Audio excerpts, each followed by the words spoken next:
M Kumar mathematics classes.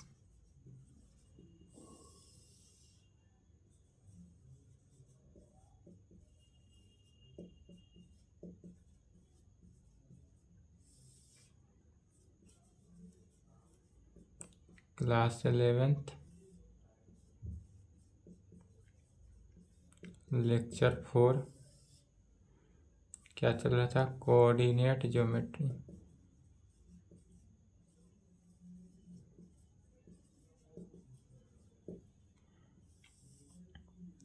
Coordinate geometry निर्देशांक या नियामक हिंदी में कहते हैं।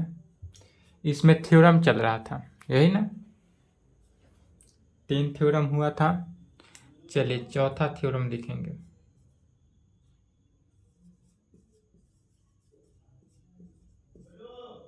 थ्योरम 4।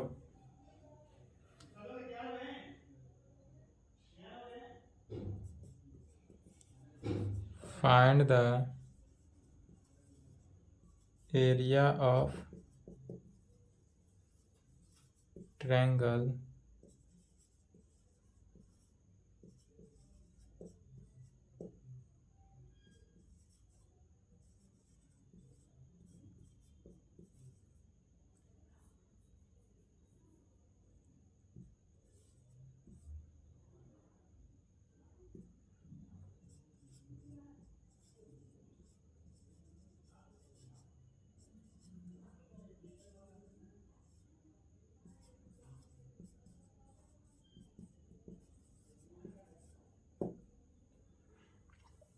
क्या कहेंगे?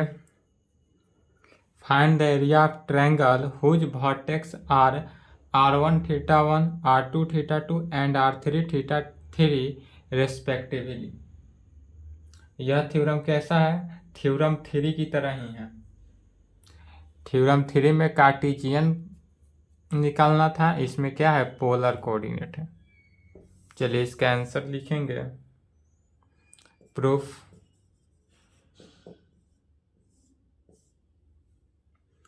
सबसे पहले कार्टेशियन कोऑर्डिनेट के लिए फिगर ट्रायंगल ABC बनाते हैं। यह कोई ट्रायंगल हुआ ABC। ABC ट्रायंगल हुआ जिसका A का कोऑर्डिनेट कितना ले लेते हैं? r1 theta 1। A का कोऑर्डिनेट हो गया r1 थीटा 1, B का कोऑर्डिनेट r2 थीटा 2, C का कोऑर्डिनेट r3 थीटा 3। ठीक है।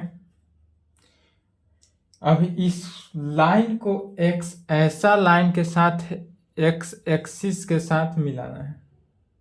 यदि कोई यह x एक्सिस है तो x एक्सिस के साथ B पॉइंट से मिलाएंगे, पुनः C पॉइंट से मिलाएंगे एंड पुनः A पॉइंट से मिलाएंगे। तीनों पॉइंट से मिला लिए। अब यहाँ पर मिलाने के बाद एंगल में देखना है। किसमें? एंगल में ध्यान देंगे। यदि हम यहाँ से यहाँ तक, यह ओरिजिन है, ध्यान से पहले समझे। ओरिजिन से लेकर यदि B का हम कोऑर्डिनेट देखें तो B का कोऑर्डिनेट एंगल थीटा 2 है, तो यह पूरा वैल्यू थीटा 2 हो जाएगा। यहाँ से लेकर यहाँ तक का डिस्टेंस क्या हो गया? थीटा 2 हो जाएगा। पुनः यदि हम A का देखें तो 0 से लेकर ओरिजिन से यहाँ तक आएगा तो यह कितना आ रहा है? थीटा 1 एंगल आता है। तो यहाँ से यहाँ तक ही आएगा थीटा 1, और यह थीटा 3, यह वैल्यू आ जाता है थीटा 3। C का कोऑर्डिनेट थीटा 3। पुनः यह B का कोऑर्डिनेट x r2 है तो यह r2 हुआ, इसका r1 तो r1 है, इसका r3 तो r3। यह लाइन जो है r2 लाइन हुआ, r1 लाइन हुआ, r3 लाइन हुआ। यह लाइन कैसे हुआ समझ में आ गया? किससे? पोलर पोलर कोऑर्डिनेट से। पोलर कोऑर्डिनेट जब पढ़ाए थे तो उसी समय बताए थे पोलर कोऑर्डिनेट में कैसा होता है। तो पोलर कोऑर्डिनेट के कंडीशन से अब इसी में कहेंगे एरिया ऑफ ट्रायंगल ABO में, यदि एरिया ऑफ ट्रायंगल AOB निकालते हैं, AOB एरिया ऑफ ट्रायंगल किसका निकाल रहे हैं? ABO, यह वैल्यू ABO, यह ट्रायंगल की बात करते हैं। तो इस ट्रायंगल में क्या होगा 1/2 आधार गुने R2 इंटू R1 मैंने R1 into R2 into sine θ2 minus θ1 θ2 minus θ1 नहीं दिख रहा है वीडियो में is equal to 1/2 R1 into R2 sine θ2 minus θ1 θ2 minus θ1 ही क्यों लिखे तो चूंकि यह वैल्यू यहाँ से लेकर यहाँ तक θ2 है और यहाँ से लेकर यहाँ तक θ1 है तो हमको यह एंगल निकालना है सिर्फ और सिर्फ कोण ABOA निकालना है तो BOA क्या हो जाएगा θ2 माइनस θ1 और यह फॉर्मूला पिछले थ्योरम से आया पुनः एरिया और इसको इक्वेशन 1 मान लेते हैं इक्वेशन नंबर 1 ले लेते हैं एरिया ऑफ ट्रायंगल ACO में अब एरिया ऑफ ट्रायंगल ACO में देखते हैं तो ACO के लिए यह इस एंगल को अब निकालना है कौन सा एंगल निकालना है यह एंगल कोण AOC निकालना है तो AOC में क्या है यदि यह पूरा एंगल θ1 है और यह θ3 है तो यह एंगल कितना होगा θ1 माइनस θ3 तो इसका वैल्यू निकल जाएगा 1/2 R1 into R3 sine θ1 minus θ3 equation number 2 and पुनः एरिया ऑफ ट्रायंगल अब किसका BCO का अब एरिया ऑफ ट्रायंगल किसको लेंगे BCO को तो जब BCO को लेंगे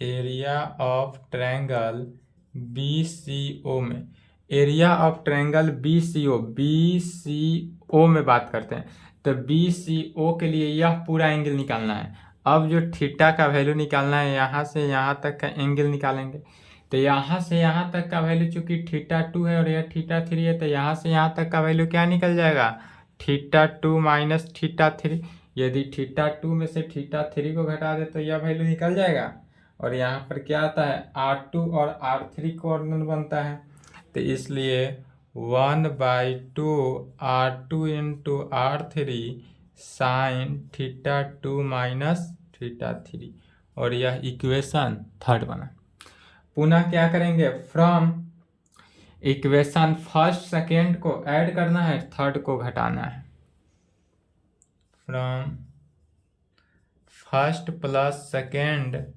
माइनस थर्ड क्या किए फर्स्ट को सेकेंड को दोनों को ऐड करना है थर्ड को घटा देना है और फिर देखेंगे फर्स्ट सेकेंड थर्ड तीनों में से क्या कॉमन आ रहा है 1/2 तो 1/2 चूंकि कॉमन आ रहा है तो 1/2 क्या करेंगे सभी से कॉमन ले लेंगे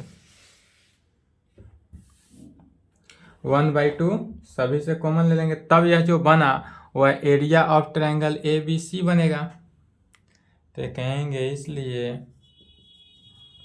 area of triangle ABC area of triangle ABC is equal to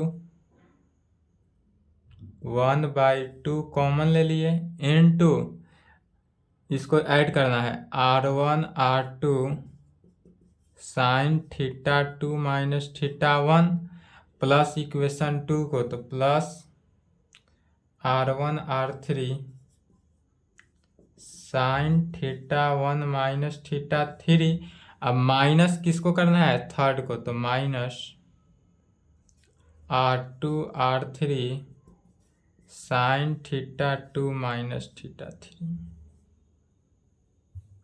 ठीक है साइन θ2 माइनस θ3 अब यहाँ पर रखेंगे क्या है θ2 minus θ1 theta 1 minus theta 3, but यहाँ पर थीटा 2 माइनस थीटा 3 है, तो इसको फॉर्म में लाना है। किस फॉर्म में? थीटा 3 माइनस थीटा 2 के फॉर्म में लाएंगे।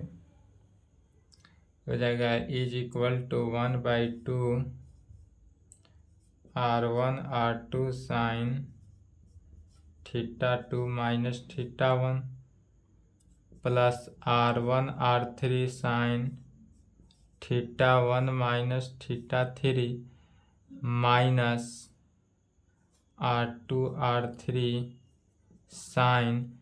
अब इसमें से यदि हम माइनस कॉमन ले ले तो माइनस कॉमन लेंगे तो क्या बचा? थीटा 3 माइनस थीटा 2 हो गया। थीटा 2 माइनस थीटा 3 से माइनस कॉमन ले लेंगे तो थीटा 3 माइनस थीटा 2 में। फिर चूंकि sine minus theta is equal to क्या होता है? माइनस साइन थीटा, इसलिए यह माइनस बाहर आएगा तो क्या हो जाएगा? प्लस। इसको प्लस में लाने के लिए ही किए हैं। तो is equal to 1/2 R1 R2 sine theta 2 minus theta 1 plus R1 R3 sine theta 1 minus theta 3 minus minus plus R2 R3 sine theta 3 minus theta 2 में।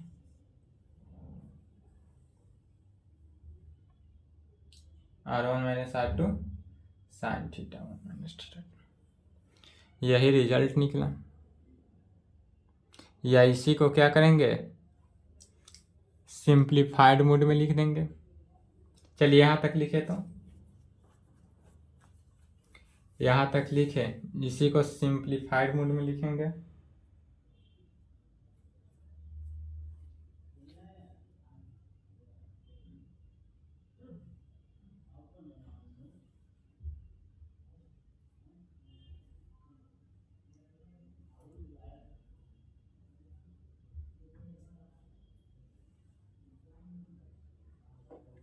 चलिए लिख लिए।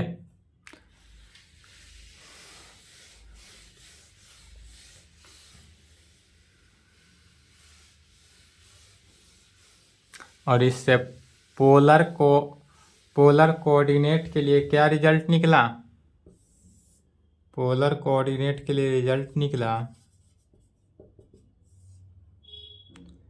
Area of triangle ABC is equal to, area of triangle ABC is equal to क्या लिखेंगे? 1/2 into R1 R2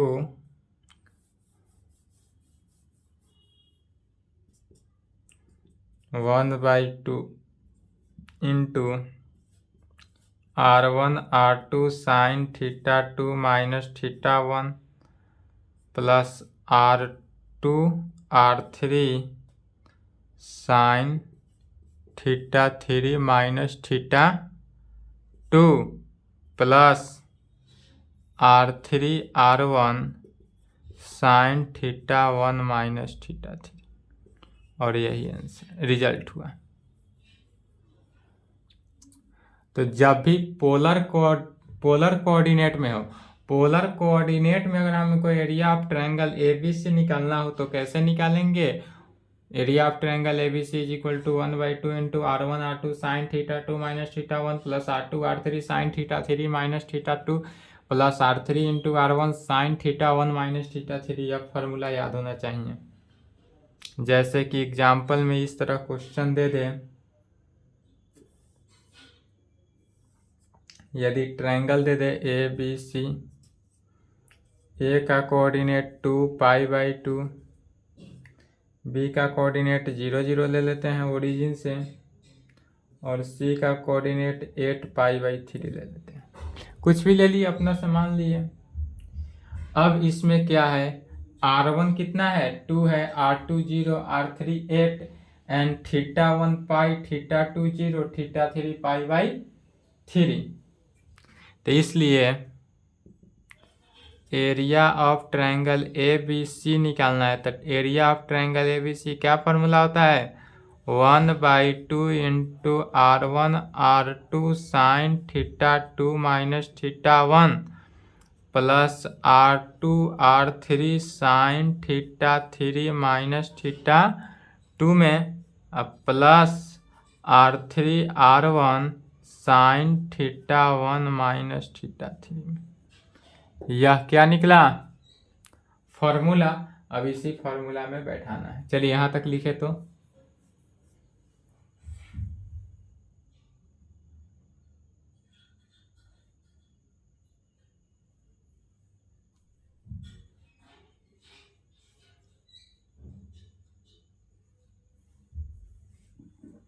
चलिए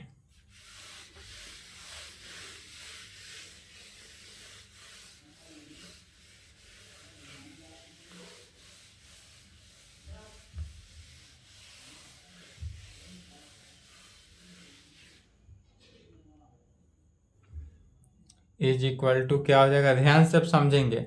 यदि R1 की जगह पर 2 है लेकिन R2 की जगह पर तो 0 रखेंगे, तो 0 रखेंगे मैंने 0 से मल्टीप्लाई हो गया तो सभी वैल्यू क्या हो जाएगा, 0 हो गया तो 0 लिखेंगे।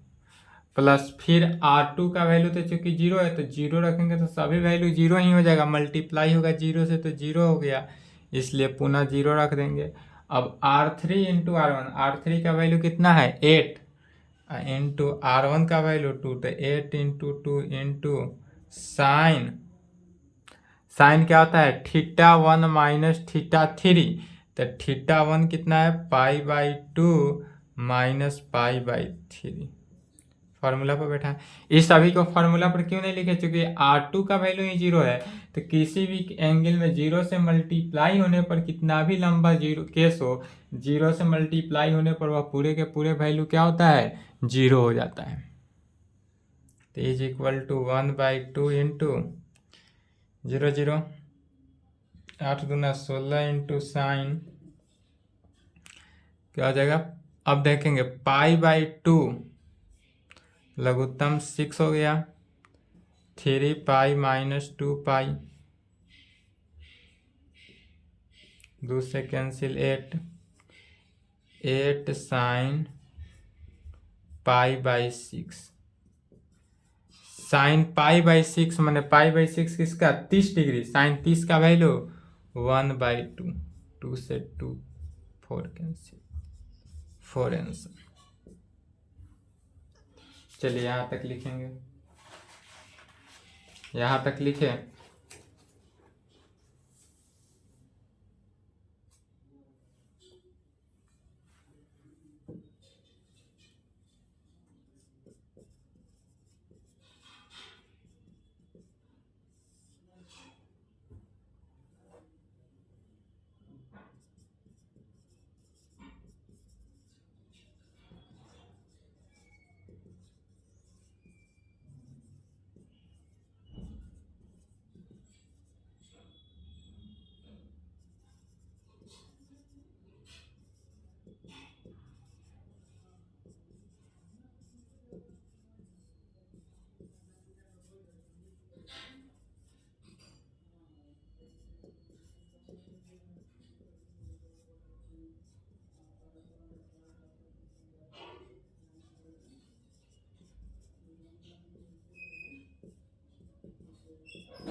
थ्योरम भी लिखें साथ साथ।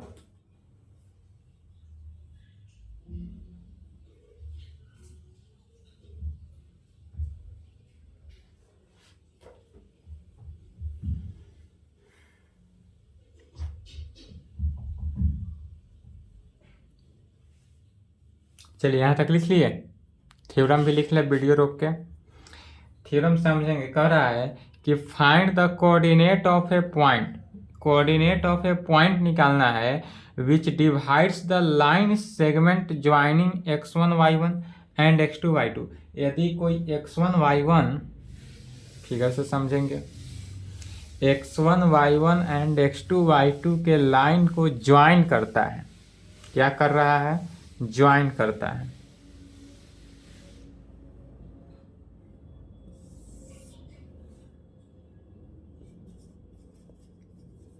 प्रूफ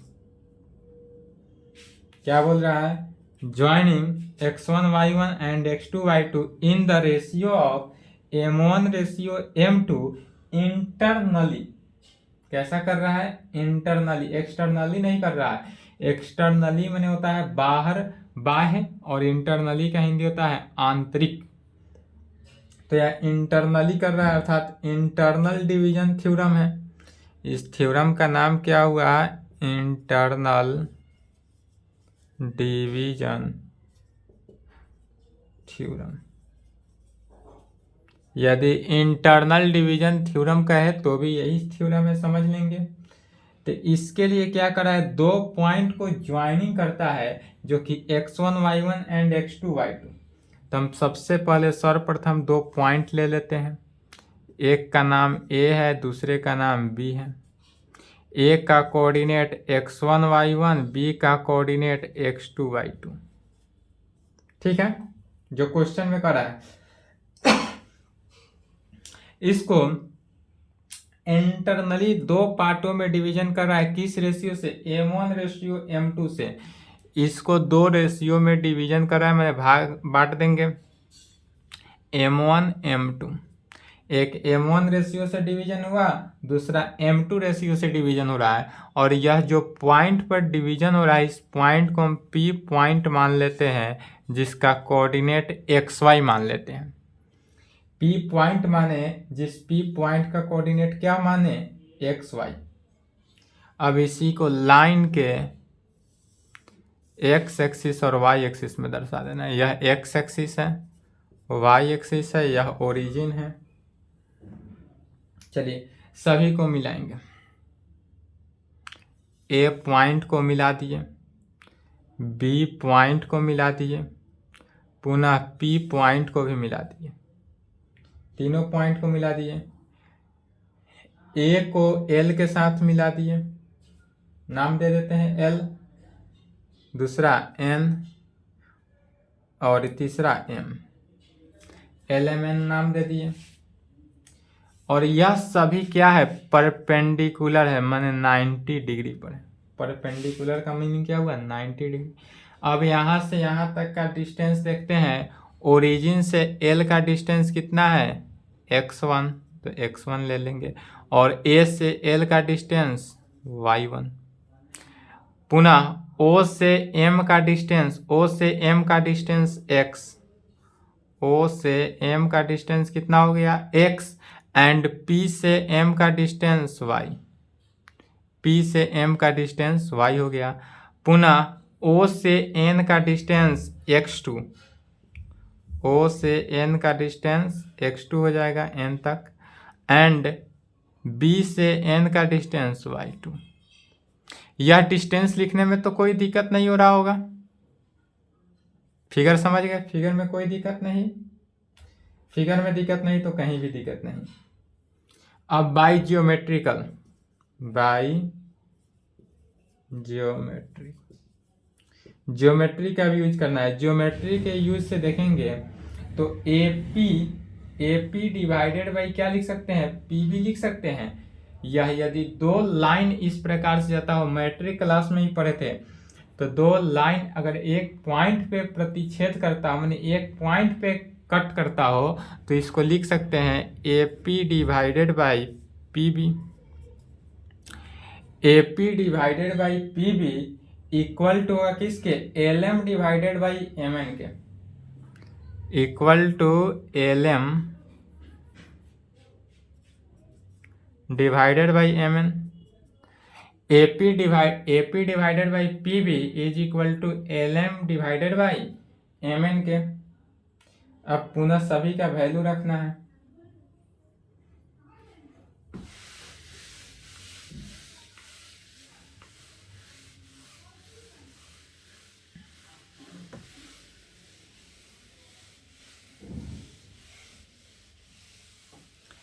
A से P का डिस्टेंस, AP का डिस्टेंस कितना है, तो AP का डिस्टेंस M1, AP का डिस्टेंस M1 है तो M1 लिखेंगे, डिवाइडेड बाई पी बी का distance M2 is equal to LM का डिस्टेंस। अब फिर यहाँ पर समझना है, यदि OM का डिस्टेंस x है और OL का डिस्टेंस x1 है तो LM का डिस्टेंस कितना हो जाएगा, x माइनस x1 हो जाएगा। और MN का वैल्यू जब निकालना है तो OM का डिस्टेंस में से OM के डिस्टेंस को घटा देंगे, अर्थात x2 माइनस x हो जाएगा। यह मैट्रिक क्लास ही है, मैट्रिक क्लास लेवल है। तो चलिए LM का वैल्यू, LM कितना निकला, LM निकला x minus x1 divided by MN कितना निकला, x2 माइनस x में x2 minus x। Cross multiplication क्या करना है, अब क्रॉस मल्टीप्लीकेशन करना है। तो M1 into x2 minus M1 into x is equal to M2x minus M2x1, M2x into M1x2। चलिए अब x वाले टर्म को एक तरफ और बाकी टर्म को एक तरफ। M1x2 माइनस है तो प्लस इधर ले लेते हैं M2x1 में is equal to M2x, minus है तो प्लस M1x में, प्लस M1x में। राइट वाले टर्म को लेफ्ट में लिखेंगे, M1x plus M2x is equal to M1x2 plus M2x1 में। इसमें से लेफ्ट में क्या कॉमन आ रहा है, x कॉमन आ रहा है तो x कॉमन ले लेंगे तो क्या बचा, M1 plus M2 is equal to M1x2 plus M2x1। इसलिए x का वैल्यू निकला, x इज इक्वल टू क्या निकला, M1x2 plus M2x1 divided by M1 plus M2। क्या निकला, x का वैल्यू निकला x is equal to M1x2 plus M2x1 divided by M1 plus M2 में। यह आपने मैट्रिक क्लास में इस फॉर्मूला को यूज किया था, याद आ रहा है। सिमिलरली इसी प्रकार जब हम y का वैल्यू निकालेंगे तो y इज इक्वल टू क्या निकलेगा, M1y2 plus M2y1 divided by M1 plus M2। x का वैल्यू कितना निकला, x is equal to M1x2 plus M2x1 divided by M1 plus M2 and y is equal to M1y2 plus M2y1 divided by M1 plus M2 में। इसलिए आप कहेंगे coordinate of P। अब P का coordinate कितना निकल गया, XY जो कोऑर्डिनेट माने थे यही XY कोऑर्डिनेट जो है वह क्या निकला, इतना। तो चलिए यहाँ तक लिखे, लेफ्ट साइड ही मिटाएंगे, फिगर अभी नहीं मिटाएंगे, फिगर से ही बताना है। फिगर मिटा सकते हैं, फिगर का काम हो गया है, ठीक है। लिख लिए, लिखे तो यहाँ तक।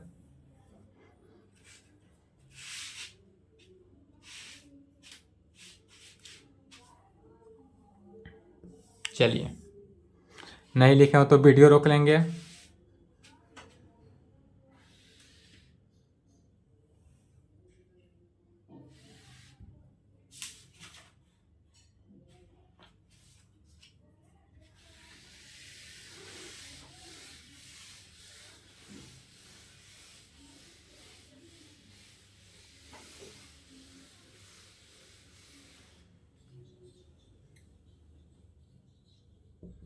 इसीलिए कोऑर्डिनेट ऑफ P, इसलिए coordinate of P is equal to कितना निकला, P का कोऑर्डिनेट XY था तो x का value M1x2 plus M2x1 divided by M1 plus M2 comma y M1y2 plus M2y1 divided by M1 plus M2 में।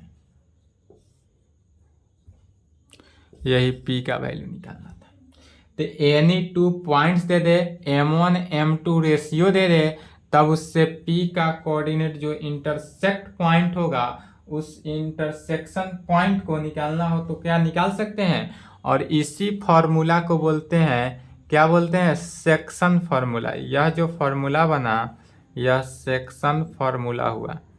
यदि section formula को भी यूज करना हो तो यही वैल्यू हुआ। यह जो वैल्यू निकला कोऑर्डिनेट ऑफ P का जो कोऑर्डिनेट निकला M1 x2 plus M2 x1 divided by M1 plus M2 comma M1 y2 plus M2 y1 divided by M1 plus M2, यह कैसा फार्मूला है, इसका नाम क्या है, तो सेक्शन फार्मूला। याद रखेंगे यह जो फार्मूला हुआ वह सेक्शन फार्मूला हुआ।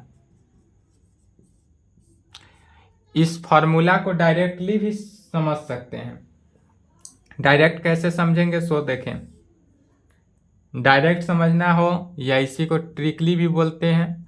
ट्रिक से कैसे समझेंगे, x1 y1 b point x2 y2,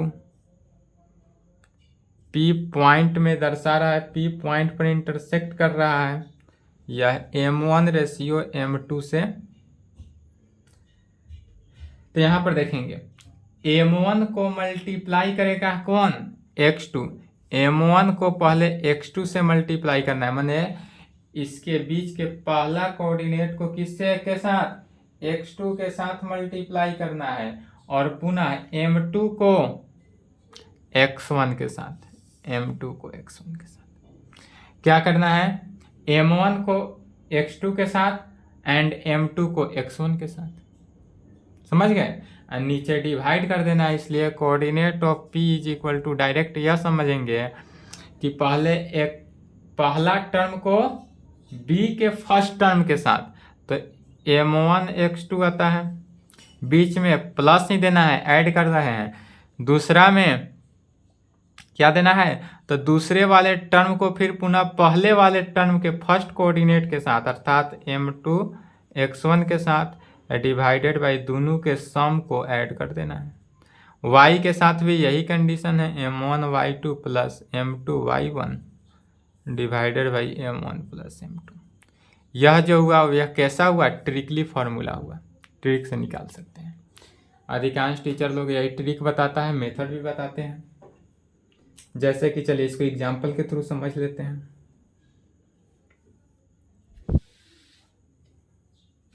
लिख लिए हैं, नहीं लिखे तो वीडियो रोक लेंगे।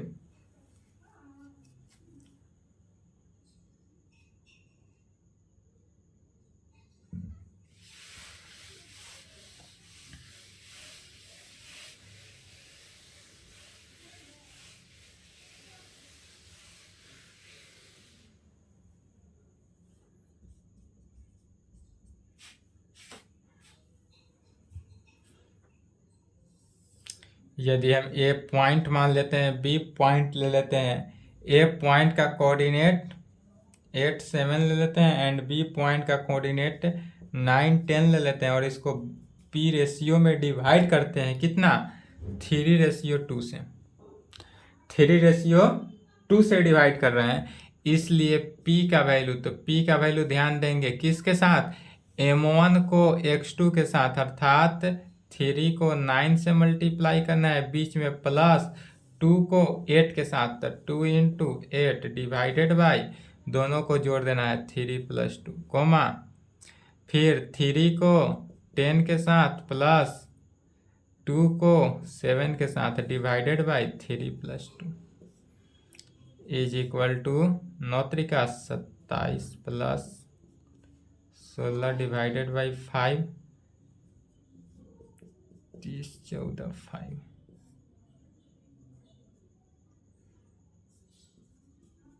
43/5 एंड 44/5, यही आंसर हुआ। तो इस प्रकार से रेशियो फार्मूला से ऑल रेशियो निकल जाएगा। चलिए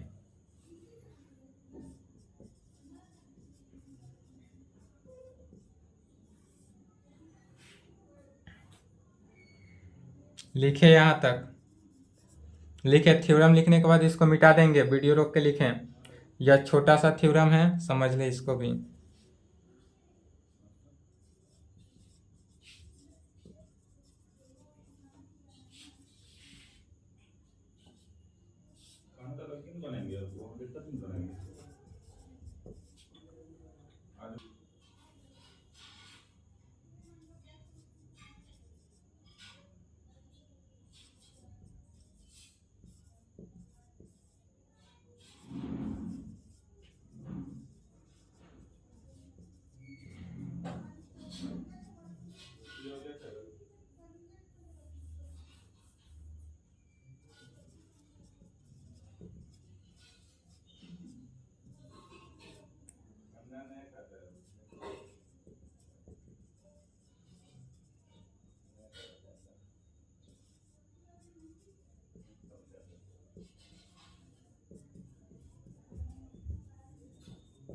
चलिए इसको समझेंगे।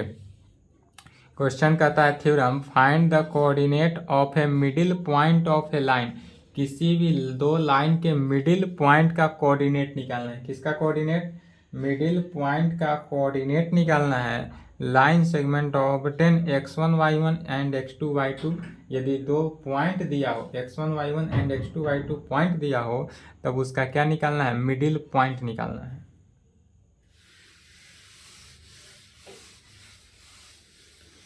तो मिडिल पॉइंट कैसे निकालेंगे वह समझना है।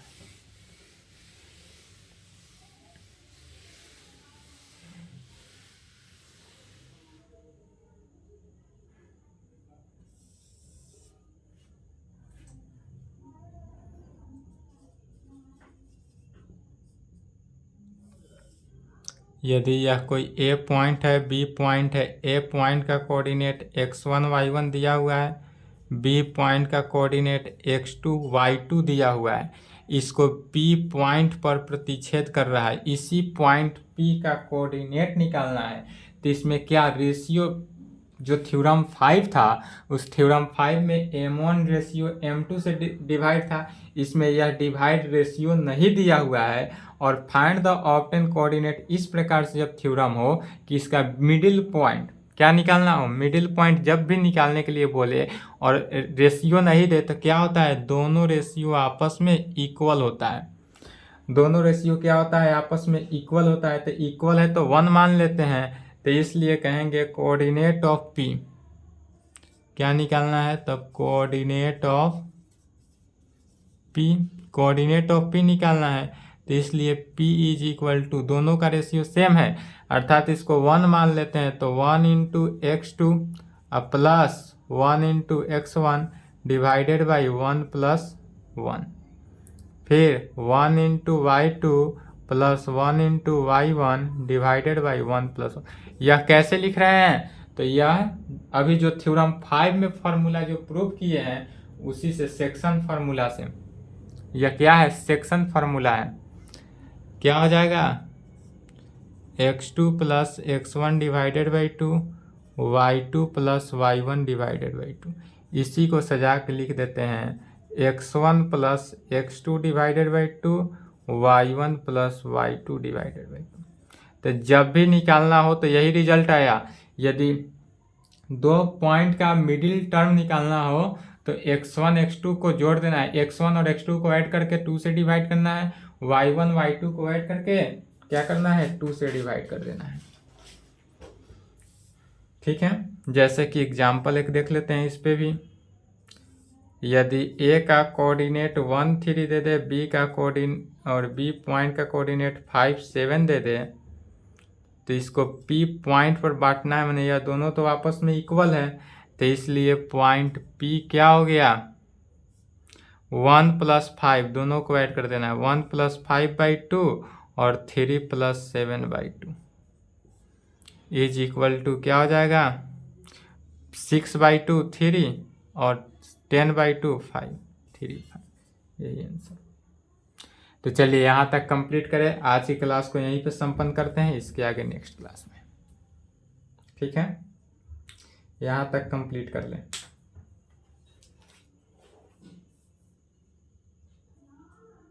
दो थ्योरम और है, दो थ्योरम बताया जाएगा, उसके बाद स्ट्रेट लाइन कल के क्लास में शुरू हो जाएगा।